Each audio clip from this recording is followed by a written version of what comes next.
Linawin lang natin ha, kasi yung iba ay nalilito at nagtatanong, kapag ka mayroong video ako na about sa bonus, poy, hindi ko in-specify kung para saang lugar ga ang bonus na iyon, ibig sabihin ang bonus na yan ay para sa buong Italia.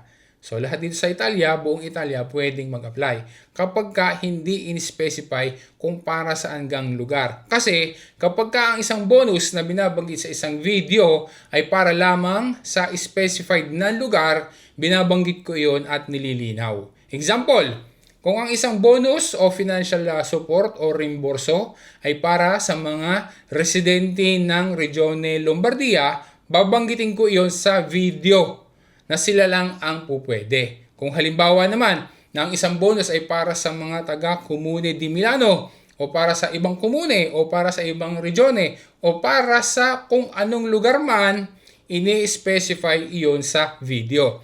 Pero kapag ka ang isang bonus ay hindi naman binanggit na para sa specified na lugar lang, vuol dire na ang bonus na iyon ay para sa buong Italia. Sana naging malinaw sa iyo yan, Raga. Train to Bisceglie is approaching. Please stay behind the yellow line.